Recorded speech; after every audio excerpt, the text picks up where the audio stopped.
Free online crash course social संहिता part 18। स्नेह के भेद कितने होते हैं।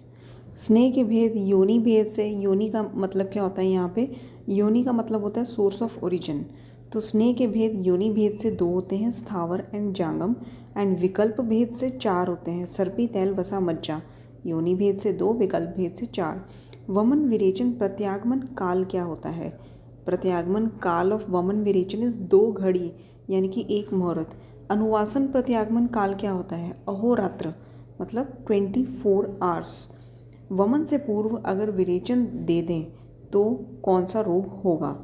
पहले वमन देते हैं, उसके बाद विरेचन देने का विधान होता है, लेकिन अगर विरेचन पहले दे दिया जाए तो प्रवाहिका हो सकती है।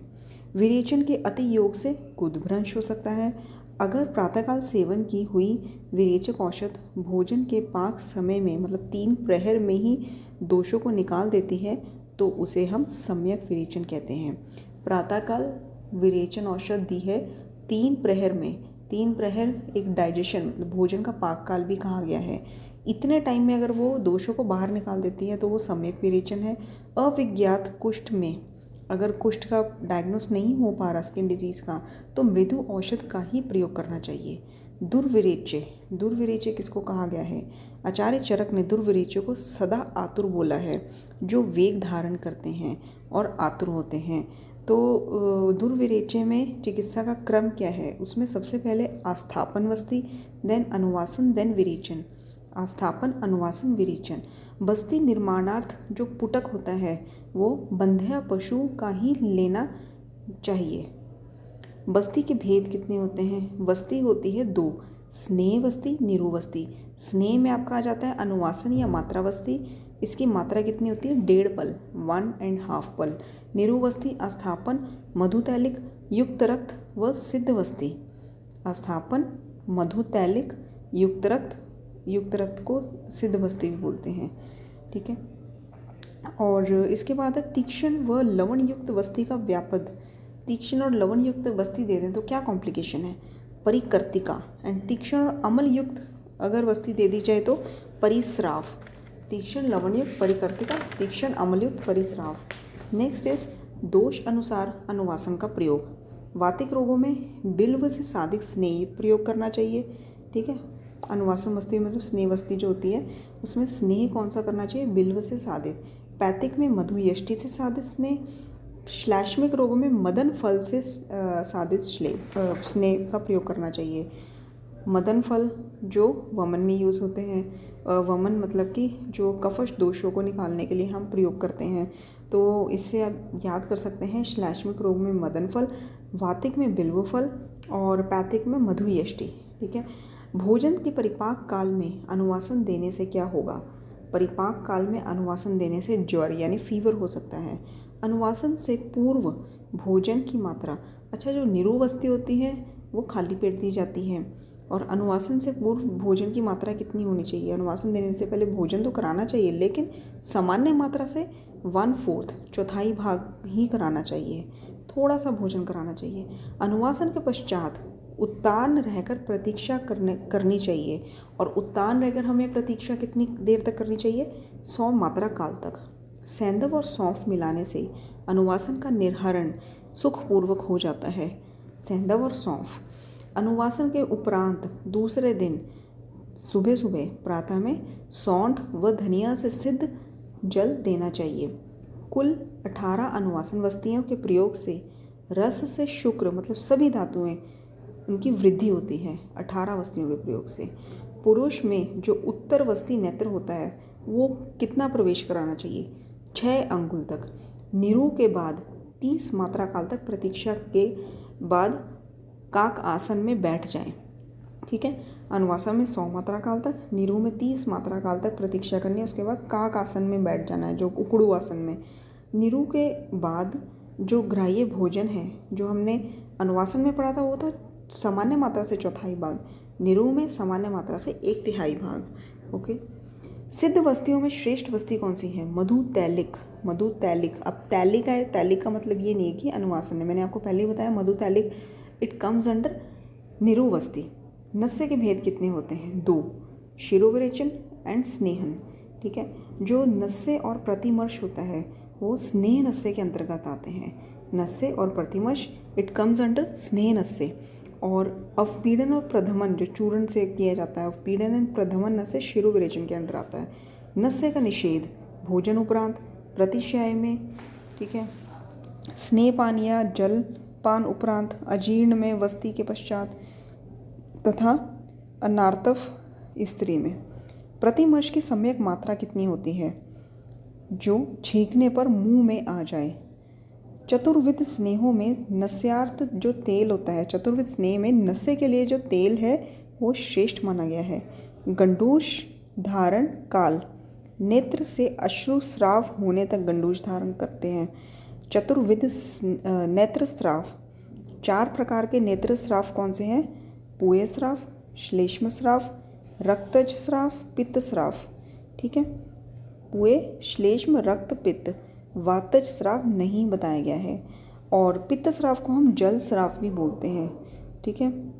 और दोस्तों एक चीज़ और थी, मैंने जो इससे पहले एपिसोड में नेत्र रोगों के बारे में बताया था, उसका एक और पार्ट है जो मैं आपको जल्दी से बता देती हूँ। जो पर्वणी है, कुछ मतलब खास इम्पॉर्टेंट नेत्र रोगों के जो इम्पॉर्टेंट मेन लक्षण हैं वो मैं आपको बता देती हूँ। पर्वणी है, पर्वणी का लक्षण क्या है? ताम्रा, ठीक है, दाह होता है, शूल होता है और रेडिश कलर की होती है, स्वेलिंग होती है, रेडिश, ताम्र, तन्वी, वृथ शोफा। उत्संगिनी, उत्संगनी जो उठी हुई हो लेकिन अंदर की तरफ। अभ्यंतरमुखी, बाह्य उत्संगो मतलब कि बाहर की तरफ दिख रही हो लेकिन मुख उसका अभ्यंतर की तरफ होता है। अभ्यंतरमुखी, बाह्य उत्संगो, वर्तमनश्च या विवर्तन रोग है। और कुंभिका पीड़िका कैसी होती है? वो कुंभिका नाम है तो कुंभिक बीज जैसी होती है इसकी प्रतिमा। आधमाप्यंती भिन्ना, आधमाप्यंती भिन्ना का मतलब होता है फोड़ने पर फिर से फूल जाती है, उसको फोड़े तो फिर से फूल जाती है। तो कुंभिक बीज प्रतिमा एंड आधमाप्यंती भिन्ना। कुछ वर्ड्स हैं, एक एक दो दो ये याद कर लीजिए, एज इट इज़ ही क्वेश्चन इस पर बहुत सारे आए हुए हैं। डिटेल में तो हम मेन कोर्स में इसको करेंगे ही। तो नेक्स्ट इज पोथकी। पोथकी क्या होती है? श्राविण्य, कंडुरा, कंडू होता है क्योंकि ये कफज मैंने आपको बताया था, पोथकी कफज है तो कंडू तो होगा, ठीक है। उसके बाद आता है कि गुव्य रक्त सर्षप, मतलब रक्त सर्षप के जैसे होती है इसकी जो प्रतिभा, और श्राव होता है और कंडू होता है। अर्शोवर्तम, एरवारू बीज प्रतिमा, मतलब ककड़ी के बीज के जैसी होती है अर्शोवर्तम, और इसमें मंद वेदना होती है, कम वेदना। अंजन नामिका, अंजन नामिका हम स्टाई बोलते हैं ना, जैसे दैट इज़ अंजन नामिका, ये रक्तज होती है और इसमें दाह होता है। अब रक्तज है तो ताम्र भी है और मंद मंद रुचा होती है, ठीक है। एंड क्लिन्नवर्तम, क्लिन्नवर्तम में रुजा नहीं है, अरुजा, ठीक है। और स्रवती मतलब अरुजा, याद रखना, अरुजा बाह्यत शूनम। अक्लिन्नवर्तम, अक्लिन्न में धोतानी धोतानी संबंध्यते पुनः पुनः, मतलब कि जितना मर्जी उसको वॉश कर लो, संबंध्यते पुनः फिर से चिपक जाता है। अक्लिन मतलब क्लीन नहीं हुआ प्रॉपर, धोतानी धोतानी धोई जाओ फिर भी चिपक जाता है, संबंधित पुनः पुनः।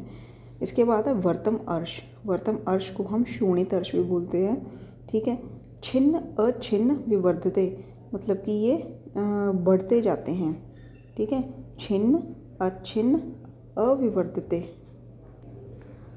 एंड नेक्स्ट इज लगन। लगन का एक ही बात याद रखना, वैसे तो इसमें पिच्छिल है, कंडू है, ये कफज भी आ जाता है ना। पोथिका पहले मैंने बताया था आपको, ये जो क्लिन है ये भी कफज है, पोथिकी भी कफज है, एंड अभी ये जो लगन है ये भी कफज है। तो कफज में क्या होगा?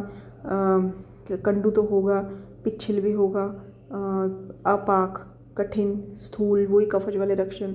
इसके अलावा जो एक अलग सा लक्षण है दैट इज कोल प्रमाण, कोल प्रमाण लक्षण है इसमें लगन में। Next is विस्वर्तम। विस्वर्तम मैंने आपको बताया था भेदन इसकी चिकित्सा होती है, जो 5 भेदनाक्षी रोग थे उसमें एक विस्वर्तम भी था। इसका है विस्वर्तम विषम अंतर्जल इव, विषम अंतर्जल इव। एंड नेक्स्ट इज शुक्तिका। शुक्तिका इज पित्तज रोग, इसमें माश, पित्त, निब, बिंदु शुक्तिकामा। मतलब इसमें जो आपको आ सकता है क्वेश्चन, दैट इज पिशत निब बिंदु, मास की जो बिंदु होती है दैट इज शुक्तिका, और ये पित्तज है, पिशत निब बिंदु। नेक्स्ट इज अर्जुन, अर्जुन रक्तज है, इसका है शश रुधिर उपमम बिंदु, मतलब कि रुधिर उपमा की जैसे जो बिंदु होती है। नेक्स्ट इज बलास, बलास इज कफज, ठीक है। इसमें है कांसे आभा, कांसे की जैसे आभा वाली, सिते अम्बु बिंदु तुल्य, पानी की बिंदु के जैसे होती है, सिते अम्बु बिंदु तुल्य, यह है बलास कफज। अजा पुरीश प्रतिमो रुजावान, अजा पुरीश के जैसे होती है, अज का जात, अज का जात, अजा पुरीश प्रतिमा, और रुजावान इसमें बहुत रुजा होती है, वेदना होती है। तो दोस्तों आज के लिए इतना ही, मिलते हैं जल्दी अपने नेक्स्ट एपिसोड में। आई होप आपको एपिसोड अच्छा लगा हो। हमारा नेक्स्ट एपिसोड होगा कर्ण रोगों पर एंड नासा रोगों पर। आगे प्रोसीड करते हुए फर्दर चलते ही हम सुश्रुत का पार्ट जल्दी कंप्लीट करके अपने नेक्स्ट सब्जेक्ट पे चलेंगे। तो चैनल को सब्सक्राइब करना मत भूलिए and thank you for listening and watching. Thank you so much.